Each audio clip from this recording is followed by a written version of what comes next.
Todd, thank you for having me to your super cool studio today in what apparently the neighbor kids call the Drum Mansion. The Drum Mansion is what they call it. Yeah, this is where I teach and where we rehearse and so on like that. We have a great time here. So you play the drums, you teach, but you're also a vocalist. Right. How did all of that come to be? When did you fall in love with music? Well, one of my earliest memories is the Beatles on TV. I believe it was the Ed Sullivan Show, but not the famous one Sure. where they were playing live. It was a video of them doing Strawberry Fields Forever. I think it was 1967, and I couldn't have been more than about 3 years old. But I got way into it. My uncle gave me a Beatles record for my 6th birthday in 1970. So I had Beatle records before they broke up, which was nice. And by the time I was 10, I was collecting records, working at my father's drugstore and collecting records. And I tried a bunch of different musical instruments, but I sort of settled on drums by the time I was about 12 years old. So you began collecting records. Do you still have those records? Oh yeah, they're in the other room. Oh, good. I was hoping you'd say that. When did you decide to really hone in on drums? When I sucked at everything else. I was really bad. I was a really bad guitar player. I was a really bad trumpet player, really bad piano player, really bad bass player. So what was it about drums? Was it a love of percussion in general, or did you just have the sense of rhythm that worked?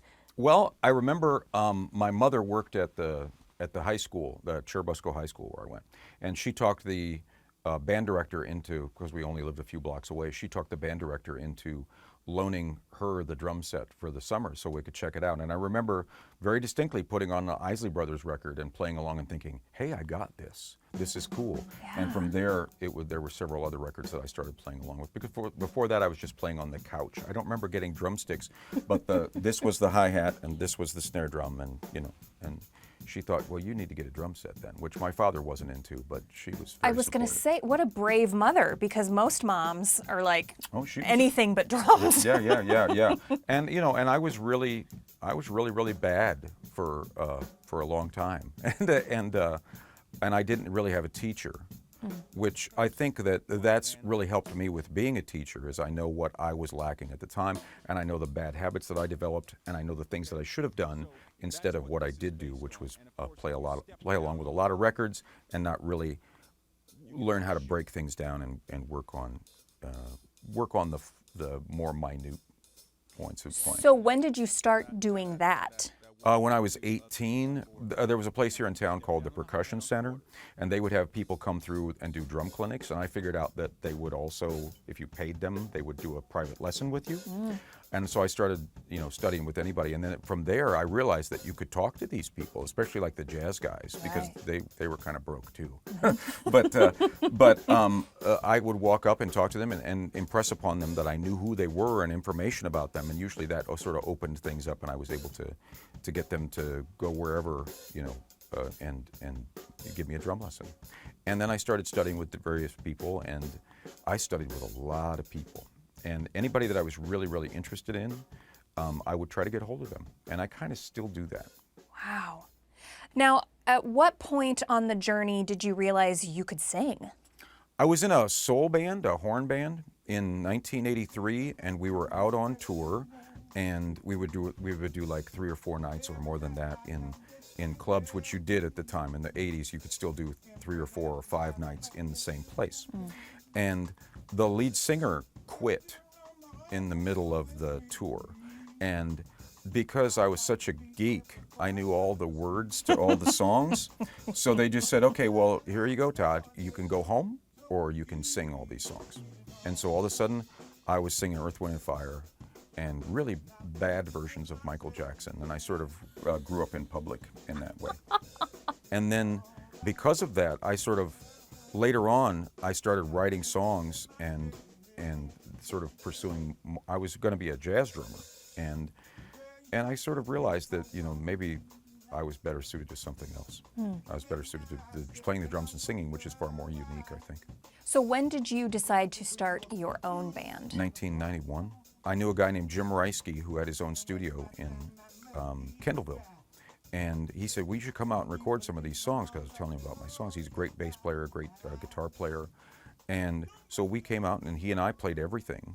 And did a whole album and got some people to sort of chip in and loan me some money so I could get it out. And that got reviewed in magazines back then. And I got an offer from MCA Records. I went down to Nashville, and they were kind of insistent that they didn't want me to play drums on the album. So I kind of wasn't into that. That was the first time, where that would have been about 1992. That was the first time I had a really rough experience with a record label. First of several. And then so I just kept recording my own stuff, and the same people that loaned me the money the first time kind of loaned me the money the second time, third time, fourth time. I did 4 albums myself in the 1990s. The fourth one got picked up by a label, and that was a whole other thing, because they decided that after we were done with it, they were going to put like drum machines and background vocalists and additional keyboard parts, and then send it back to me, and I could tell them what I thought. And I thought it was done when we handed it to you. So Now, how do you describe your sound? Well, I come really heavily out of the classic soul, the 1970s soul in particular, 1960s and 1970s, but also into the classic rock and a lot of the newer.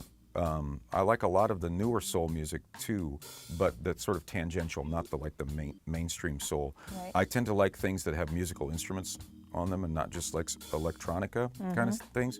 I've opened for a lot of really great groups, the Doobie Brothers and the Government Mule and the Derek Trucks Band and Leon Russell, and those are all kind of classic rock kind of people. But I always thought of myself as more of a soul kind of thing. Although I've opened for a lot of blues people too, so it's kind of a blues, soul, rock, jazz.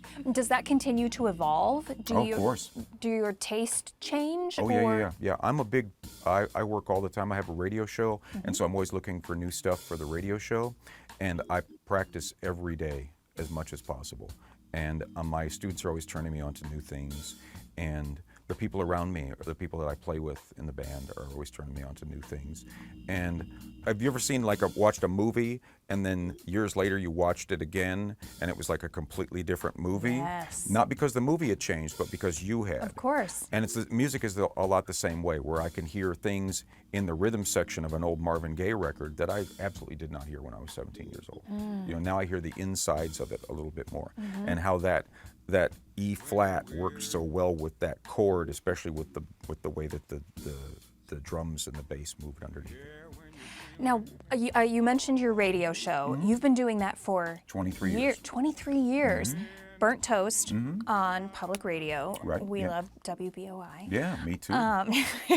How has that changed you as a musician? You mentioned that obviously you are influenced by everyone you're listening to, but has it made you a better musician? Oh, absolutely, yes. And what it's done is it kept that creative thing, because you get to a point where when you're playing in bars and restaurants, you're sort of beholden to, and this is not a bad thing, you're sort of beholden to the crowd. You're there as an entertainer. Right. That's my job. And if you want to hear Ain't No Sunshine and Sarah Smile, you got it, no problem. However, on my radio show, I can do whatever I want.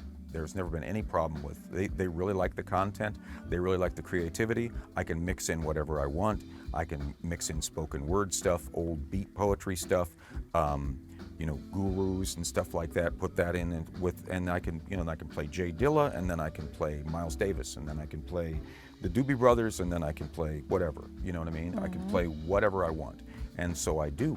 And so that creative aspect of things has really kept alive the thing that got me into music when I was 13 or 14 years old, that really got me, so I was obsessed with it. And sometimes you get burnt out on that because it's every week. Yeah. But I always find a way to do something. The idea is not to play the same thing again and again and again. How does it feel to know that you are obviously a teacher, you have several drum students, but you're also a teacher via the radio? I mean, I'm sure that you are exposing your audience to things that they may have never experienced. Tell me what the best part of your job is. The line between your life and your job is so blurred because music is who you are. Right. Do you have a favorite aspect? Is it playing with the band? Is it teaching? I'm going to give you a multi-part answer. Okay, love it's it. really, really satisfying to have somebody come in here, say they're a middle schooler, and they're getting started and they're figuring out the way their body works and stuff like that. And they sort of find something. I remember one student in particular started when he was 8 years old, and he and I did not get along for the first 3 years, but Mom kept him coming. And then one day I said, we're going to work on this exercise. It comes from James Brown. And he said, who's that? And I said, you don't know who James Brown is? And so I started playing him James Brown records, and he went, what else do you have? And so I started in, and now he's all about, he loans me records for the radio show. I've got another student that I started in middle school that's out touring with a major band right now. That's really cool. Was on the Jimmy Kimmel show a couple months back. And that's really great. I love the fact that I have students that I started with, say, 15 years ago that still call me up because they have a question.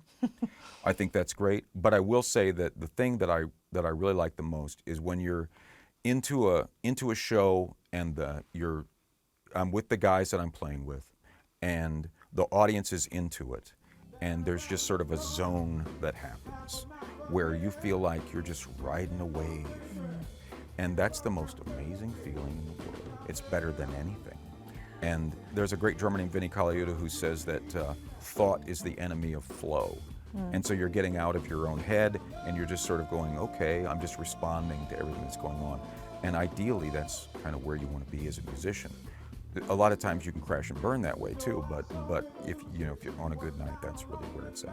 What a gift. What a gift you give your students, what a gift you give your listeners, your audiences, and a gift you've given me by taking the time today. So Well, thank you very much. This is great. thank you.